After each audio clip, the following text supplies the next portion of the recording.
Vamos a hablar acerca del nuevo nacimiento. Es un concepto que aparece en la Biblia y se utiliza mucho para referirse a el acercamiento que cada persona en el mundo, ¿verdad? Es un paso o un proceso que todas las personas en el mundo necesitan atravesar para poder acercarse a Dios. Es lo que se conoce como el nuevo nacimiento. Es bien interesante saber cómo físicamente, cuando nosotros venimos a este mundo, Dios, hablando de los pequeños comienzos, ¿verdad? Yo le explicaba eso la vez pasada, de dos células aparentemente insignificantes, pero al ser fecundadas, al unirse, un espermatozoide con el óvulo, se genera el milagro de la vida, porque es un milagro. La ciencia puede explicarlo cómo funciona, pero no ha podido replicarlo. Quieren muchas veces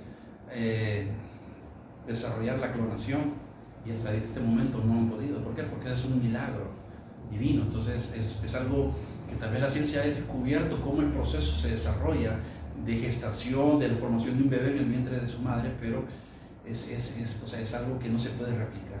Sencillamente no se puede replicar, es algo milagroso, es algo divino. Entonces, así como físicamente nosotros nacemos, debemos entender que en el mundo espiritual también debemos nacer. Existe, la Biblia le llama eso un nuevo nacimiento, y es nacer del Espíritu, y sobre eso vamos a hablar. Vamos a leer ahí en San Juan, el capítulo número 3, el versículo 1 en adelante, dice así la palabra del Señor, ¿verdad? San Juan 3:1, dice: había un hombre de los fariseos que se llamaba Nicodemo, ¿verdad? Un principal entre los judíos. Este vino a Jesús, en el capítulo 3 de San Juan, ¿sí? Versículo 1, ¿verdad? Vamos en el versículo, lo voy a repetir para que se ponga ahí en contexto. San Juan 3:1 dice: había un hombre de los fariseos, dice, que se llamaba Nicodemo, un principal entre los judíos. Y luego dice: este vino a Jesús de noche y dijo: Rabí, sabemos que has venido de Dios como maestro, porque nadie puede hacer estas cosas que tú haces si no está Dios con él. Versículo 3: respondió Jesús y le dijo: de cierto te digo que el que no naciere de nuevo, mira, ahí está el concepto, ¿verdad? Ahí está el concepto de nuevo nacimiento.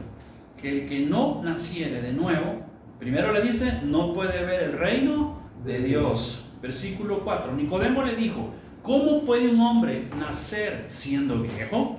¿Puede acaso entrar por segunda vez en el vientre de su madre y nacer? Respondió Jesús: de cierto te digo que el que no naciere del agua y del Espíritu no puede entrar en el reino de Dios. Versículo 5, ¿verdad?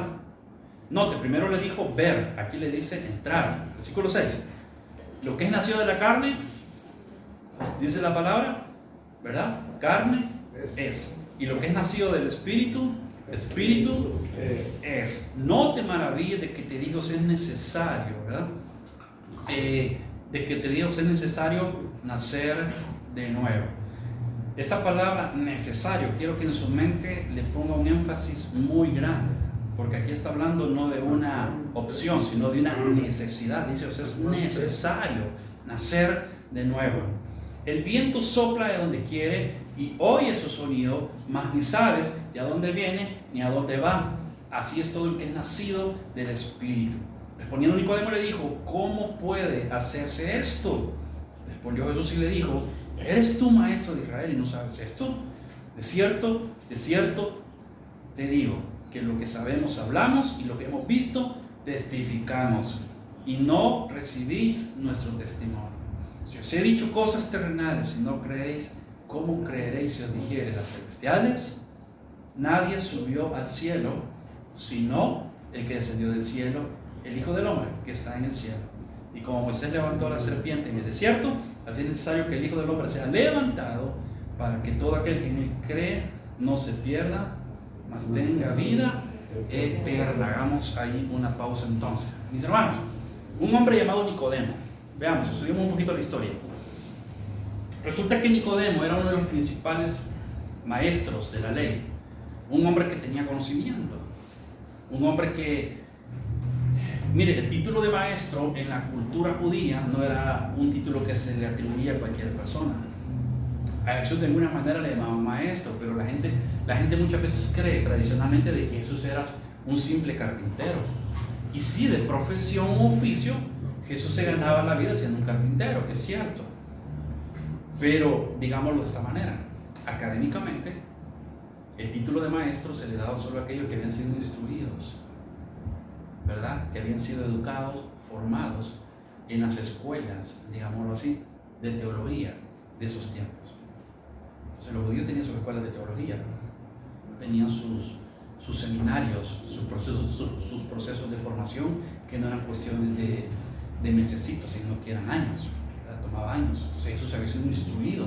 Por eso cuando él entraba a las sinagogas, miren, no es que cualquiera entraba y se paraba a enseñar en las sinagogas. Las sinagogas eran una especie de templos que se habían levantado con el propósito de leer la ley y los profetas en esas reuniones.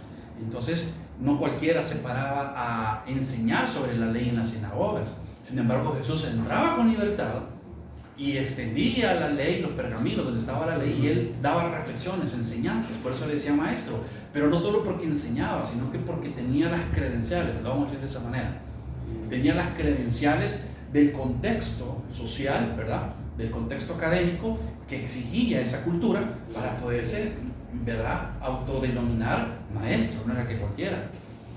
Entonces Jesús tenía esas credenciales. Ahora bien, Nicodemo era un hombre muy reconocido y pertenecía a ese movimiento, era uno de los movimientos religiosos muy famosos de esa época, muy influyentes, llamados fariseos. Entonces le dice, y dice la Biblia que fue de noche a Jesús. La pregunta es, ¿por qué de noche? ¿Sabe por qué? Porque cuando Jesús comienza a enseñar con autoridad, haciendo señales, milagros, profetizando. La gente veía la palabra que Jesús les daba, se cumplía en su vida, sanaba a los enfermos, liberaba a los endemoniados, daba vista a los ciegos, hacía hablar a los mudos. Era tremendo. El primer milagro que hace lo registra la Biblia en una boda, precisamente, convirtiendo el agua en vino. O sea, el vino se queda tremendo. Entonces la gente comenzó a creer, y llega Nicodemo y le dice, porque todos los fariseos comenzaban a verlo con envidia, ¿verdad? Este nos está ganando a la gente que se reúne con nosotros los está persiguiendo a ellos, ¿sí? ¿Por qué? Entonces llega este de noche, quizás para no ser visto por la gente ni por sus compañeros, y le dice, sabemos, le dice, imagínense, convencido Nicodemo, ¿verdad?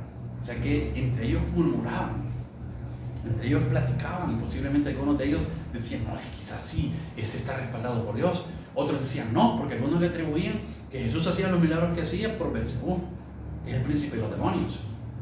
En otras palabras, por Satanás. Le atribuían que el poder de Jesús era un poder diabólico y que por eso hacían las señales que hacía. Esa era la posición o digamos, la conclusión de algunos por el hecho de que tenían envidia hacia Jesús. Pero había un Nicodemo, como él, imagino que otros, que decían, no, es que este tiene que venir de parte de Dios, porque el respaldo que tiene, no cualquier hombre lo va a tener así por así. Entonces ellos veían, muchos conocen la ley y le enseñan, la ley de Moisés, como Jesús lo hacía, pero las señales que hace Jesús, nadie más las hace. Y por eso llega de noche y le dice, maestro, para no ser visto por la gente ni por sus compañeros. Se camuflajeó, llega de noche, sabemos que es venido de Dios, le dice. O sea, yo estoy convencido de eso, porque es que el respaldo que tenés, nadie haría las señales que tú haces si Dios no está con alguien, con él. Y dice la Biblia entonces que comienzan a tener ese diálogo del nuevo nacimiento. Y le dice Jesús a Nicodemo, ¿verdad? Es necesario nacer de nuevo. Entonces Nicodemo con una mente humana, carnal, intelectual. Cuando me refiero a carnal, no necesariamente estoy hablando de pecado, sino que me refiero a una condición natural, física, ¿verdad? A esa percepción que nuestra mente tiene de analizar las cosas del mundo físico, de la dimensión física, pero hay una dimensión espiritual. Entonces, él con su mente humana, carnal, trató de entender, y claro, el concepto de nacimiento que él tenía es que comúnmente se conoce, ¿verdad? Todo el proceso que tiene que pasar un bebé cuando la mamá lo da a luz. Okay. Y dice, como yo siendo ya viejo, puedo volver a entrar al vientre de mi madre. Se siente, le voy a ser honesto, se siente hasta como que bien absurdo lo que él estaba como planteando a Jesús, ¿verdad? Fíjense que se puede ver de dos formas. Se puede ver como que realmente él no entendía, pero al mismo tiempo como una especie como de sarcasmo que él estaba teniendo, ¿verdad? Pero era un sarcasmo no negativo, sino que hay una figura que se utiliza como para hacer un énfasis de que eso es imposible, ¿verdad? Una figura literaria. Entonces, era un sarcasmo o una paradoja, ¿verdad? Era una paradoja o una ironía, son figuras literarias que se utilizan para hacer un énfasis de lo negativo. Es decir, no es que quiera caerle mal a la persona, sino que es como para hacer un énfasis, eso es imposible. Entonces, le dice irónicamente, ¿verdad? O sea, es posible que siendo viejo vuelva a entrar al vientre de mi mamá. Sabe que no, pues, la lógica humana, ¿verdad? La mente carnal. Entonces, por eso viene Jesús y le dice, tú siendo maestro, No entiende. siendo un maestro, no comprendes lo que te digo. Entonces, claro, él se quedó corto. topé, ya no le hallé, o sea, ya no le hallé el siguiente paso a la ecuación, o sea, ahí me quedé. Entonces necesito agarrar la respuesta final y ya se me acabaron mis recursos, mi conocimiento. Entonces viene Jesús y le hace entender que es necesario nacer del agua y del Espíritu. Entonces le comienza a hablar del nuevo nacimiento. Miren, por eso no dice es necesario nacer, sino que le dice es necesario nacer de nuevo. Porque ya había un nacimiento. Ya había un nacimiento, exactamente. Entonces le estaba hablando de un segundo nacimiento. Y ese nacimiento al que Jesús estaba refiriendo era un nacimiento espiritual, ¿verdad? Un nacimiento espiritual. Entonces cuando Nicodemo comienza a escuchar a Jesús, y obviamente escuchándolo, y Jesús le explica toda esta situación que estamos viendo aquí en este pasaje, Jesús le dice, de cierto te digo que lo que sabemos, le dice Jesús, hablamos, en lo que hemos visto, testificamos, y no recibís nuestro testimonio. Y le dice Jesús, si os he dicho cosas terrenales y no creéis, ¿cómo creeréis si os dijere las celestiales? Mire, la fe en el corazón del hombre es un milagro que el Espíritu Santo hace. Porque nosotros es bien difícil. Recuerden que fe dice que es la certeza de las cosas que se esperan y la convicción de aquellas cosas que no se ven. Hay cosas que son inanimadas, o no, quizás no inanimadas, sino que hay cosas que no son tangibles, esa es la palabra. Es decir, inanimados es que no tienen vida, pero la verdad es que sí tienen vida. Lo que no son ni tangibles ni visibles, ¿verdad? Y por eso le pone el ejemplo del viento. ¿Tú escuchas el viento? Sopla, pero no sabes ni de dónde viene ni para dónde va, pero el viento se siente. ¿Quién puede negar la existencia del viento?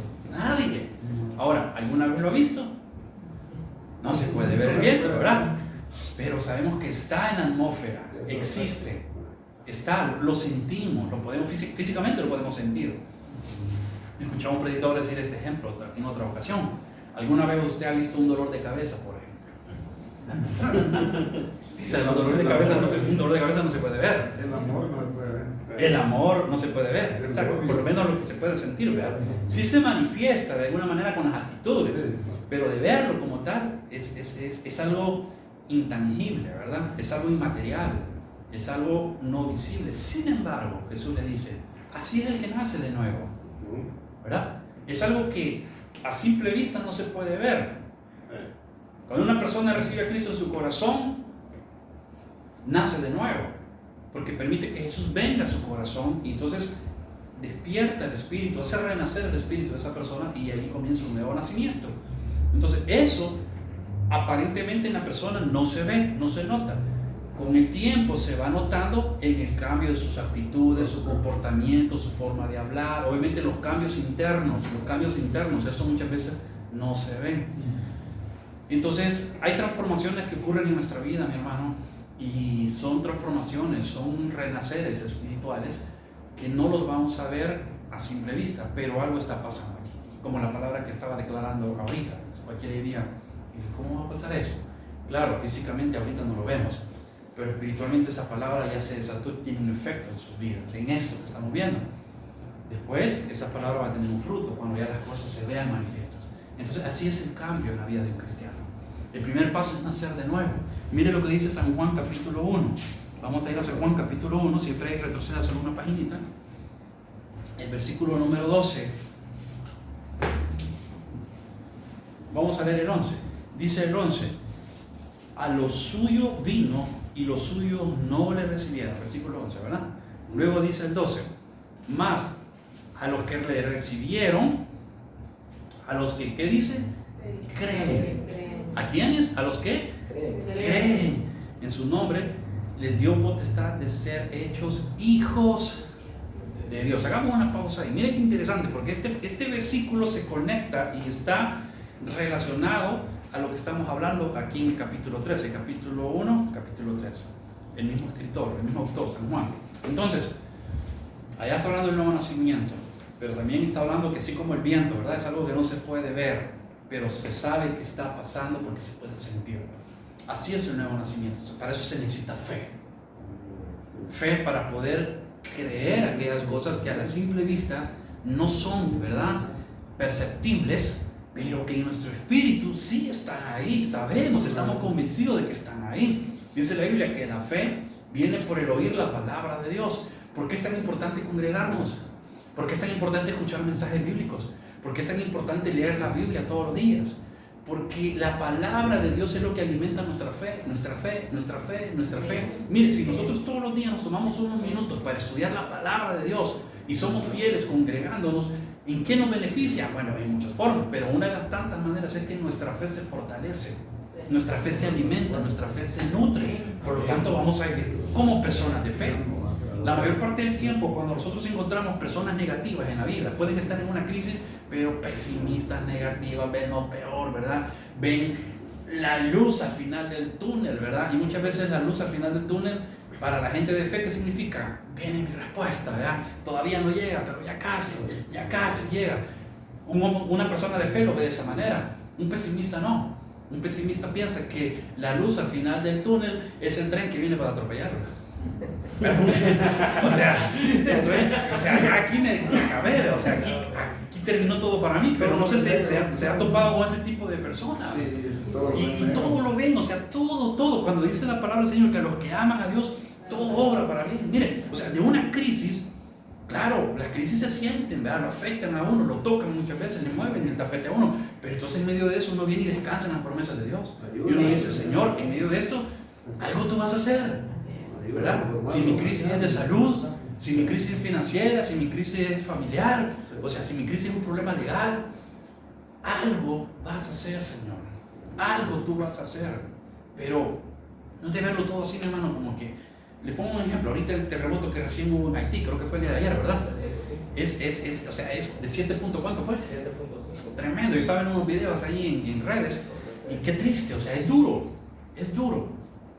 Mire, no quiero pararme o ponerme en carácter de juez, pero le voy a decir con qué objetivo muchas veces esas cosas pasan.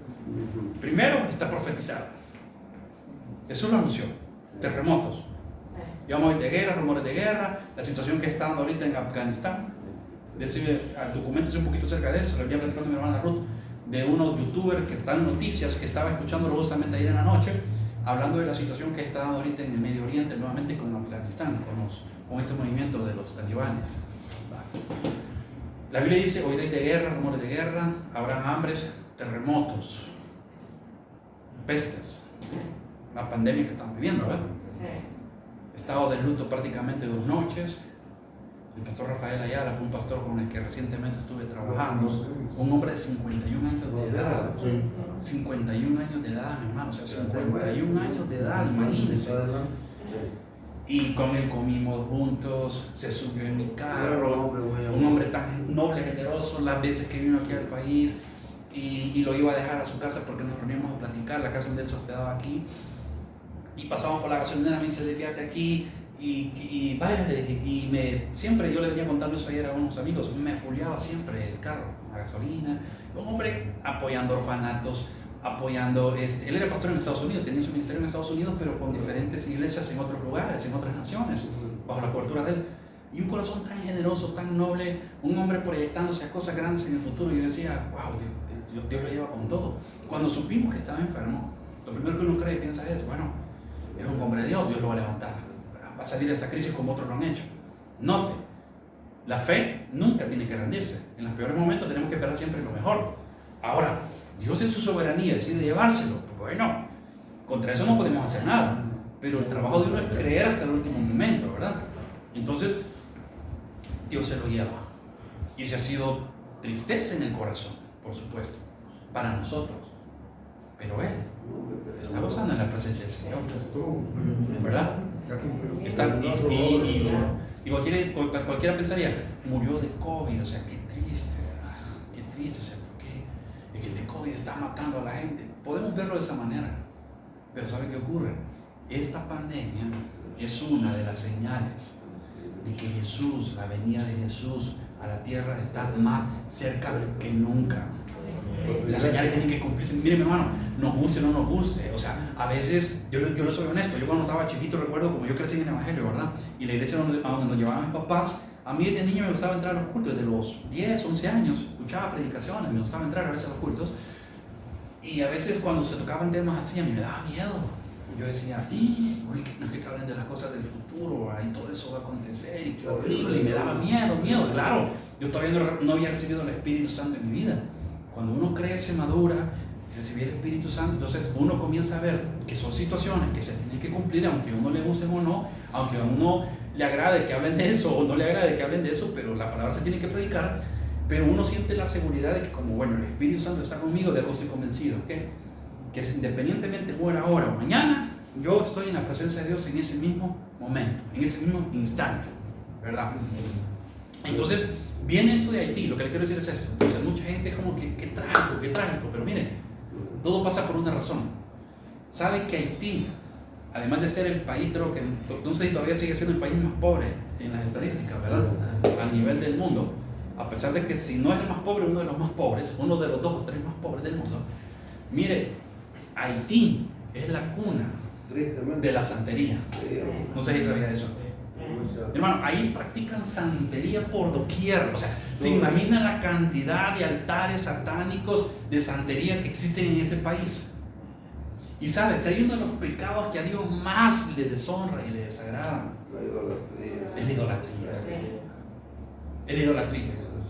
Es como que viniera el día de mañana Herbert o Denis y le dijera hermana Milagro, le dijera, mamá, usted no va a ser mi mamá hoy. ¿Por qué? No, porque por alguna razón me resentí con usted y ahora hay una hermana por allá que me ha acogido, me da amor, me da comida, cocina más rico que usted, ya no va a ser mi mamá, usted ya va a ser mi mamá de en adelante. Allá está la mamá.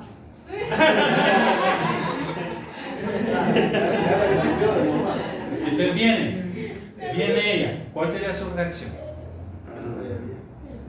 Yo le digo eso a mi mamá y la mato. O lo mato. Y después la regresó. No, o sea, ¿me entiendes? ¿Por qué? No, el orgullo. Andate. Pero por dentro, no crea. O sea, eso es fuerte. O sea, imagínese Dios. O sea, son mis hijos. Es mi creación. O sea, no me honran, no levantan, no consagran altares a mi nombre, los consagran a brujería, a ídolos, o sea, adoran demonios, porque a veces detrás de la santería la gente dice, pastor, pero es que existe la brujería, existe la magia. Hay gente que dice, no, pues eso no existe. No, ¿cómo no? Sí existe. Hay poderes, por supuesto. Yo me he topado muchas veces orando, liberando a gente de tantos demonios que los han tenido atados a tantas situaciones, ¿verdad? Pactos satánicos que he hecho en su momento. Cantidad de gente por la que he orado, mi hermano. El punto es, y he visto demonios manifestarse, aunque son seres espirituales, pero Dios en su misericordia les revela a uno y ver en ese ámbito espiritual a esos demonios manifestarse. Tremendo. Entonces lo primero que uno piensa es, bueno, una sacudidita. Dios prefiere muchas veces sacudirnos, aunque nos afecte lo material, pero para que recapacitemos, para que despertemos y en nuestro espíritu digamos, Señor, ¿qué estoy haciendo mal? ¿Qué estoy haciendo mal, Padre? Que Dios diga, hey, aquí estoy, ven. Yo soy el creador del cielo, de la tierra, lo que existe. Claro, la gente con una mentalidad física, pobrecito, esta situación va de mal en peor, qué desgracia, qué calamidad, el mundo se va a acabar, y comienza la gente. Bueno, sí, de alguna manera está profetizado, pero el mundo no se va a acabar mientras Jesús no regrese por su iglesia. Entonces dice la Biblia que muchos tienen por tardanza la venida de Cristo, pero no es que Él se tarde, sino que es paciente. Es paciente para con los hombres. Porque hay muchos que son indiferentes a la voz de Dios. Y Él no quiere que ninguno perezca, sino que todos procedan al arrepentimiento. ¿Verdad? Entonces Dios prefiere, dice, bueno, no importa si van a sufrir con un terremoto, no importa si van a sufrir con una pandemia. Alguien puede cuestionar y decir, ¿y por qué Dios está llamando a tantos pastores? Y no que somos hijos de Dios, ¿y por qué no nos protege? Pues ¿sabe por qué? Porque Dios prefiere llevarse a aquellos que están listos y los va a tener en su presencia. Y en su misericordia, escuchaba un dicho por ahí que dice, que la mala hierba nunca muere, ¿verdad? Como que, pucha, es que gran malacate y se le dio COVID y como que nada, ¿verdad? Y los pastores muriéndose. Entonces, y uno le pregunta a Dios, Señor, ¿es cierto que está pasando? Exacto, Dios le hace entender a uno, no han nacido de nuevo, ¿verdad? No han nacido de nuevo. Claro, los que han nacido de nuevo ya son mis hijos, y como son mis hijos, ellos parten. Es que, mire mi hermano, no perdamos de vista esto, nuestro destino final es el cielo. O sea, ese es nuestro destino final, ¿verdad? Ese tiene que ser nuestro destino final. Por eso Jesús,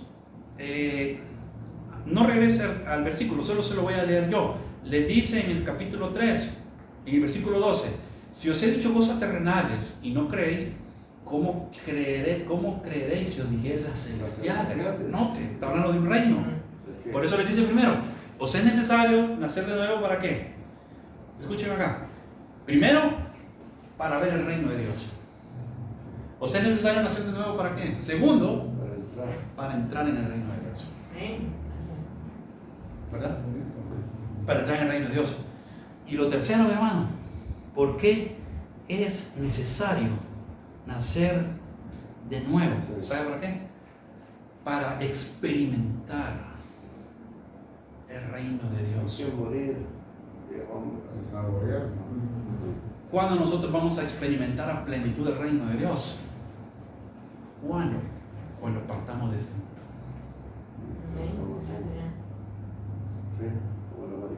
Las bendiciones del cielo a la tierra solo son manifestaciones de ese reino. Es un reino espiritual. Y como todo reino, como todo gobierno, tiene un sistema de principios, de leyes. Imagínense, en ciencias jurídicas, por ejemplo, una de las cosas que enseñan, mi hermana Sara, ustedes la conocieron, licenciada, es abogada y notario, licenciada en ciencias jurídicas. Y me gustaba platicar con ella porque era aprender un poquito más de leyes, ¿verdad? Lo que a veces, las cosas que a veces uno ignora. Y uno entiende algo en la vida. Las leyes se crean, las reglas se crean para que haya orden. Porque donde no existen reglas, no existen normas o no existen leyes, reina el caos. Por eso Dios establece un sistema de normas y reglas con el pueblo de Israel, para que existiera un orden. Entonces todo gobierno tiene sus normas, sus reglas. En el reino de Dios también existen normas, reglas, existen principios. Son principios espirituales. Y cuando uno los pone en práctica, los principios dan resultado. ¿Por qué matemáticas es una de las ciencias más bonitas? Porque se considera que es una de las ciencias exactas. ¿Sí o no? O sea, a simple vista la gente puede dejarse engañar, pero si se ponen en práctica todos los principios establecidos por las matemáticas, hay fórmulas, hay principios. Y es que la gente no puede decir, es que yo pienso, es que yo creo, es que yo siento. No, aquí la fórmula indica esto. Yo tengo un amigo que es pastor, mi papá lo conoce. Él es ingeniero electricista y él era todo el que coordinaba la parte eléctrica del ingenio Chaparrastica en San Miguel. Veía toda la parte, un par de veces lo visité a la planta, tremendo, todo lo que tenía que estar coordinando, una responsabilidad tan grande. Hoy después lo habían ascendido y me dijo una vez, él no es ingeniero mecánico, pero es un hombre brillante. Y él viajaba a capacitaciones a México y le habían dado dos responsabilidades. Y ahí veía la parte eléctrica y la parte mecánica. Y lo ascendieron en esa ocasión porque vienen los directivos de la empresa y en una reunión le dicen, mira Marito, le dicen, y comienzan en la pizarra, en esas reuniones de planificación, evaluación, fíjate que estamos considerando, pensando hacer esto, que la empresa tome este rumbo, y creemos y pensamos que vamos a tener nuestros resultados. ¿Qué pensás vos? Le dijeron. Como todo matemático. Dice que lo primero que vino a mente fue, no, hagámoslo en base a unas fórmulas, pues, que están establecidas para eso. Y él desarrolla las fórmulas conmigo. Entonces el resultado de las fórmulas obviamente eran diferentes a lo que decía la gente. Uno de los directivos le dice, bueno, si él es el que está proponiéndolo, pues intentémoslo de esa forma. Y lo intentaron de esa forma. Y justamente obtuvieron los resultados. Aparte que es un hombre que Dios lo respalda, le da mucha sabiduría, él me decía algo. Es que mira, Danielito, me dice, la matemática es una ciencia exacta. Y no se equivoca. O sea, la gente puede creer, pensar, pero no hay la estadística, por ejemplo. Una matemática, una ciencia exacta. Entonces, quiero ir terminando con eso. Cuando hablamos de los principios espirituales, una palabra de parte de Dios, alguien me dice, pastor, ¿y por qué con esa seguridad le está dando esa palabra a Denis y a Karen? Y si eso no pasa, pastor, ¿no le da miedo quedar avergonzado? No. ¿Por qué? Porque al igual que las matemáticas, la palabra de Dios es una ciencia exacta. O sea, yo lo he comprobado, mi hermano. Cuando Dios dice algo, se cumple. ¿Por qué? Porque no es el hombre que lo está diciendo. Nosotros solo somos un instrumento, somos como que fuéramos el megáfono, ese mensajero, ¿verdad? El canal, pero los mensajeros, cabal, pero el que está dando la orden es Dios. Entonces es una ciencia exacta. Ahora, vaya conmigo otra vez a San Juan capítulo 1. Estamos en el versículo 12, le dije, ¿verdad? Mas a todos los que le recibieron, a los que creen en su nombre, les dio la potestad de ser hechos hijos de Dios, los cuales no son engendrados, mire, de sangre, ni de voluntad de carne, ni de voluntad de varón, sino de Dios. Ahí está. O sea, hay una categoría de hijos en la vida que se consideran los hijos de Dios. Y dice la Biblia lo enseña, no son engendrados ni por voluntad de varón, ni por voluntad de carne. Ahora, el proceso es parecido. La diferencia es que quien nos concibe, ¿quién es? El Espíritu Santo, a través de la fe en Jesucristo. Le voy a decir cómo opera el Padre, cómo opera el Hijo, cómo opera el Espíritu Santo en este milagro del nuevo nacimiento. El Espíritu Santo viene, ¿verdad? Y en su misericordia convence al hombre de pecado y lleva al hombre al arrepentimiento. El Espíritu Santo es el que despierta en su misericordia fe en el corazón del hombre. Entonces, esa luz que se enciende es fe. ¿En quién? En Jesús, el Hijo de Dios. Eso lleva al hombre a reconocer, a ver con sus ojos espirituales a Jesús como el Hijo de Dios, que fue enviado a este mundo para traer salvación, redención, esperanza de vida eterna a toda la humanidad. Pero el requisito es este: ver a Jesús, reconocerlo, recibirlo en mi corazón. Mucha gente cree en Dios. Yo hace poco hice un video en TikTok y lo subí porque me gusta grabar videos. Ahí suben de todo, yo subo mis reflexiones. Y subí un video, y fíjense que el video que más vistas ha tenido. O sea, me ha sorprendido. Porque explico esto, en un minuto, resumido, explico esto. Y yo le digo, o sea, mucha gente cree en Dios, pero no porque creen en Dios significa que son hijos de Dios. Para ser hijos de Dios es necesario nacer de nuevo, si no establece la Biblia. Entonces, el milagro del nuevo nacimiento funciona así. El Espíritu Santo despierta fe en el corazón del hombre a través de la palabra. Usted muchas veces me puede escuchar a mí predicar y usted siente que, pucha, el pastor tiene un poder persuasivo. Usted debe entender algo. No soy yo, es el Espíritu Santo. Es el Espíritu Santo respaldando la palabra de Dios y convenciendo los corazones. Eso es el Espíritu Santo obrando, despertando fe. Entonces, esa fe que se activa nos lleva a ver a Jesús como el Hijo de Dios. Y cuando vemos a Jesús como el Hijo de Dios y lo recibimos en nuestro corazón, entonces se produce el milagro del nuevo nacimiento. Dice, no son engendrados ni por voluntad de hombre, ni de varón, ni de carne, sino de Dios. A través del Espíritu Santo nos hace nacer de nuevo. Y desde ese momento comenzamos a tener una estrecha relación entonces con Jesús como nuestro Señor y Salvador, con el Espíritu Santo, ¿verdad? Siendo nosotros el templo y morada del Espíritu Santo, pero con Dios como nuestro Padre. Dios se convierte en nuestro Padre. Amén. Y desde ahí entonces comienza un proceso, y vamos a hablar de eso el próximo domingo, de desarrollo, de crecimiento y de madurez. Así como un bebé se desarrolla psicológicamente, físicamente, emocionalmente, ¿verdad? La psicología establece esas etapas de desarrollo de un niño, desde que está en el vientre de su madre hasta que ya es un niño que llega a la adolescencia y bueno, después siguen las etapas del desarrollo, ¿verdad? Es todo un proceso, ¿verdad? Un desarrollo mental, un desarrollo emocional, un desarrollo físico, un desarrollo intelectual, conforme a los estímulos que el niño vaya teniendo, ¿verdad? Conforme a esos estímulos. Entonces, espiritualmente es lo mismo. Yo quiero crecer espiritualmente. O sea, si yo necesito madurar espiritualmente, yo tengo que permitir que Dios me estimule a través de su palabra. Yo tengo que permitir que Dios me estimule a través de su Espíritu Santo. Por eso dice, es necesario nacer del agua y del Espíritu. Note, del agua y del Espíritu. Del agua, de alguna manera, está hablando el bautismo. Por eso, como cristianos, nosotros practicamos el bautismo, ¿verdad? Como uno de los mandamientos que Dios establece en su palabra. El bautismo en agua y el bautismo en el Espíritu Santo. Otro día les voy a predicar sobre eso. ¿En qué consiste? Pero practicamos esos dos mandamientos que están establecidos en la palabra. Pero también el agua en la Biblia, ¿sabe qué representa? Es una figura de la palabra de Dios.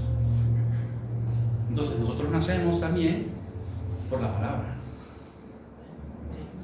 Esta no solo nos hace nacer, sino que nos hace madurar, nos hace crecer. Claro. ¿Por qué? Porque nos limpia, nos purifica, nos hace comprender y ver las cosas desde una perspectiva espiritual. Todo. Es como que yo tuviera unos lentes, ¿verdad? Y me pongo esos lentes. Y esos lentes tienen un efecto especial que me permiten ver las cosas con mayor claridad. Entonces, yo puedo verlo con mis ojos normales o verlo con esos lentes. Entonces, cuando yo veo las situaciones a través de la palabra de Dios, yo lo estoy viendo con ojos espirituales. Entonces, yo puedo entender que detrás de cada situación que pasa en la vida hay algo, hay un trasfondo. Miren, todo lo que nos pasa, siempre habrá algo espiritual. Lo bueno o lo malo que nos pase, siempre habrá una explicación espiritual.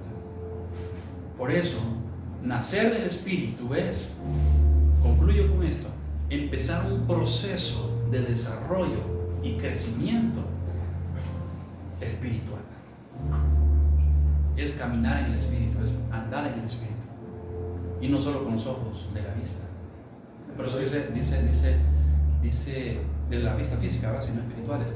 Dice la Biblia que el justo por su fe vivirá. Dije, mira, aquí la fe es la base, o sea, es el punto de partida de todo. De ahí parte todo, ¿verdad?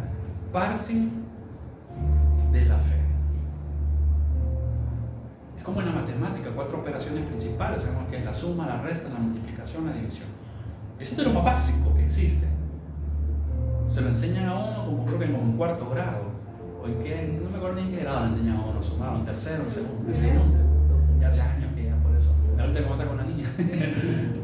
Vale, desde sumando manzanitas, ¿verdad? Sumando peritas, restando manguitos, ¿verdad? De una manera sencilla. Pero el cálculo de ingeniería de la universidad es diferente. Sin embargo, note, los principios elementales se siguen utilizando, ¿sí o no? Sí, el nivel de conocimiento se ha incrementado, se amplía, ¿no? se amplía, se amplifica, ¿verdad? Pero los principios básicos siguen estando presentes. Así es la fe. O sea, nosotros maduramos, crecemos, aprendemos, conocemos más de la vida espiritual, pero sabemos que el fundamento de todo eso es nuestra fe. Y de ahí radica todo lo que se construye hacia arriba. Pero el requisito también. Así es. Por eso es tan importante la fe en nuestros corazones. Vamos a orar, pónganse de pie. Padre, le damos gracias en esta hora por tu palabra. Te bendecimos, amado Dios.